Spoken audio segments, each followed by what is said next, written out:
Récemment, j'ai parlé d'un sujet assez intéressant visiblement sur la capacité à dire non. Comment est-ce qu'il faut dire non? Pourquoi est-ce qu'il faut dire non? Comment est-ce que chacun de nous gagnerait justement à apprendre à utiliser ce mot qui est puissant, qui nous libère et qui nous permet de nous remettre en priorité. Merci donc pour tous les retours, merci pour toutes les personnes qui ont relayé. Si ce n'est pas encore le cas, tu pourrais revoir la vidéo ici. Tu peux donc cliquer sur le lien et revoir la vidéo parce que celle-là va être une suite. Parce que le sujet que j'aborde aujourd'hui vient à la suite de cette vidéo-là. C'est justement comment est-ce qu'on gère ce sentiment de culpabilité, ce sentiment de gêne qui peut nous envahir parce qu'on a dit non. Parce qu'on a dit non.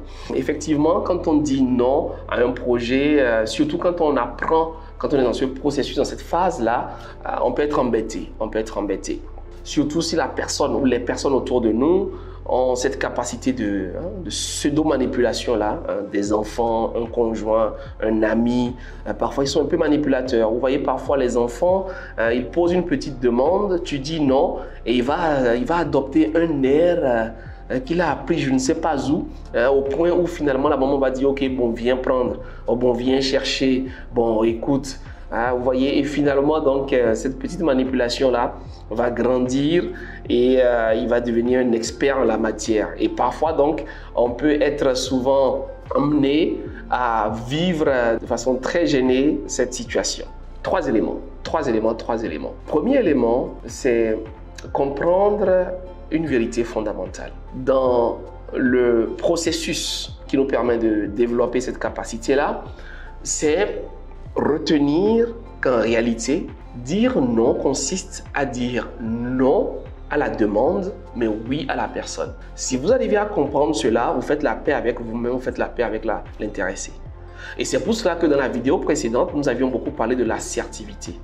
L'assertivité. Ce n'est pas de l'agressivité, mais c'est surtout pas de la passivité non plus. Donc, je suis assertif. D'accord? Donc, je dis non à la demande, mais je dis oui à la personne. Qu'est-ce que cela signifie?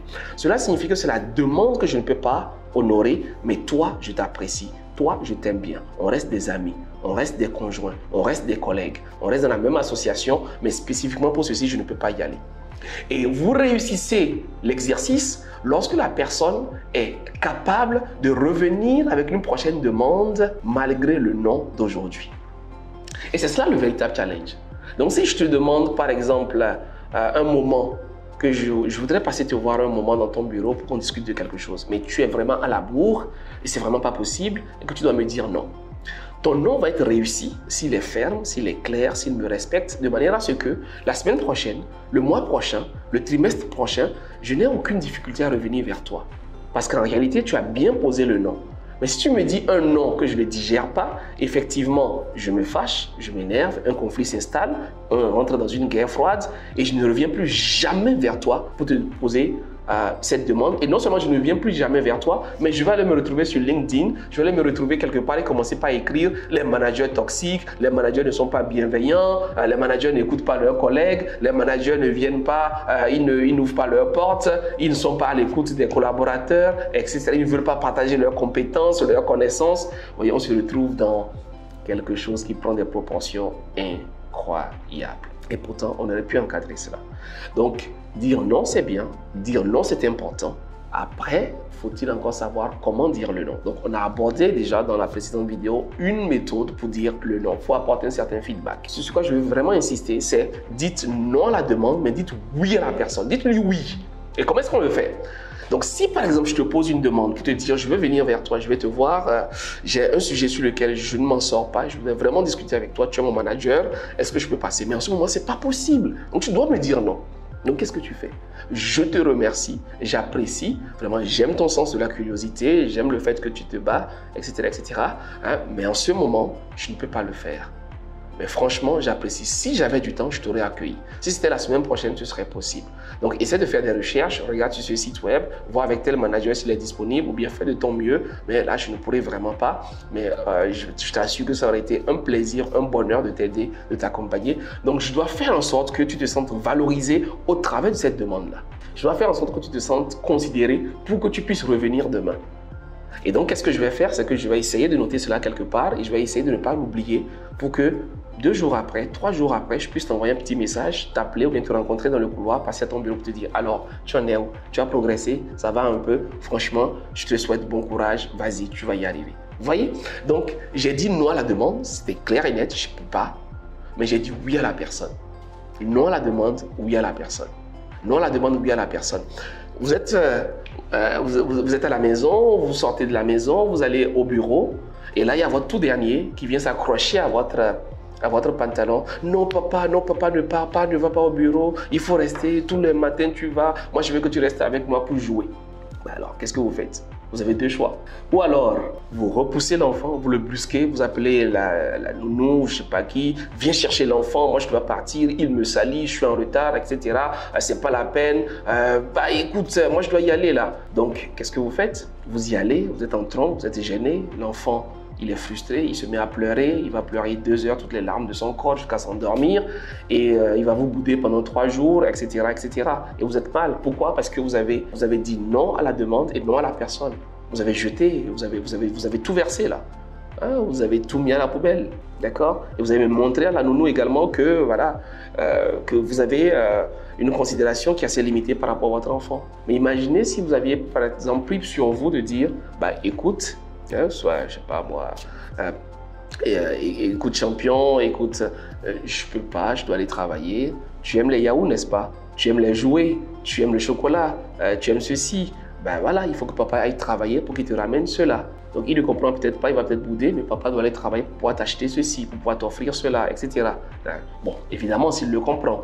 Mais c'est une manière de dire qu'on peut toujours essayer de trouver la bonne formule pour justement dire non à la demande, qui est donc de rester à la maison, mais oui à la personne. Ah, c'est gentil, allez, viens ici, fais-moi un bisou, mais je dois y aller. Vous voyez, donc, c'est 5 secondes, c'est 30 secondes, c'est 1 minute, c'est 2 minutes, c'est extrêmement précieux. Ça fait que le soir, il peut revenir vers vous. Ça fait que le soir, il vous attend avec impatience. Ça fait que justement, il va passer une journée parce que papa l'a embrassé. Papa lui a fait un bisou. Papa lui a dit, papa va travailler parce qu'il va t'acheter ceci le week-end, ainsi de suite. Vous voyez, donc là, vous avez dit non à la demande, je ne peux pas rester. Mais oui à la personne, tu es mon fils, je t'apprécie, je dois aller travailler pour toi, pour te faire du bien, pour financer ton futur, etc. Voilà. Bon, avec les mots qu'il faut, avec le niveau de langage qu'il peut comprendre une fois de plus, j'imagine que vous aurez compris un peu le concept, c'est plutôt cela. Donc, ce n'est pas ce qui nous vient à l'esprit tout de suite parce que parfois on est pressé, on est impatient, on veut y aller vite, on n'a pas le temps, mais c'est important. C'est la même chose pour les collaborateurs. D'accord? En réunion, donc, on peut tomber sur un collaborateur. Non, je ne suis pas d'accord avec ce point de vue, je pense que... Est-ce que vous dites c'est vrai? Est-ce que vous dites c'est important? Mais vous pourriez dire non à son idée, mais oui à votre collaborateur. Je remercie beaucoup M. Diop, je remercie Madame Massoba pour son point de vue. Je suis très heureux de l'entendre contribuer à la discussion. Je vois qu'elle veut réellement nous aider à régler la situation. D'accord? Pour ma part, voilà comment je vois les choses. J'ai un avis différent. Donc, vous refusez son idée. Vous refusez son opinion, mais vous acceptez sa contribution, vous acceptez son effort, vous acceptez justement qu'elle apporte de l'eau au moulin de la discussion. Vous dites une fois de plus non à sa demande, non à son idée, mais vous dites oui à sa personne. Et juste à la fin de la réunion, Madame Assoba ne peut pas se sentir frustrée. Au contraire, elle a été valorisée. On a vu qu'elle participe, elle contribue, elle prend la parole. Mais dans l'autre cas de figure, si vous tombez sur elle, automatiquement, elle ne parle plus de la réunion, elle ne viendra plus aux réunions, et même si elle vient, elle sera derrière et elle ne prendra plus jamais la parole. Et vous pourrez observer cela pendant 6 mois, pendant 1 an, pendant 2 ans. C'est assez délicat, mais c'est extrêmement puissant. C'est important à prendre en considération. Donc, apprenez à dire non à la demande, apprenez à dire oui au demandeur, apprenez à dire oui à la personne. Dites toujours oui à la personne. Considérez la personne, valorisez la personne. Et ensuite, soyez assez à l'aise pour lui dire. Ce n'est pas des fleurs fanées que vous jetez. Non, c'est quelque chose de vraiment réel. Quelqu'un qui vient vers vous, en réalité, c'est quelqu'un qui vous admire. C'est quelqu'un qui vous respecte. Si quelqu'un vient vous demander 5 000, c'est parce qu'il pense que vous en avez. Donc déjà, pour moi, c'est un motif de considération. Waouh, merci de penser que j'en ai. Merci de penser que je peux t'aider. Donc si tu viens demander de l'aide, c'est parce que tu estimes que je suis à un certain niveau, je peux t'assister. Donc voilà, vous pouvez trouver toujours une formule et plus vous pratiquerez, plus vous allez vous habituer. C'est le point numéro 2. Le point numéro 2, c'est que c'est un processus. Donc c'est normal qu'au début, ça dérange un peu de culpabilité, un peu de gêne, on ne se sent pas très à l'aise. Donc c'est un processus dans lequel on va grandir.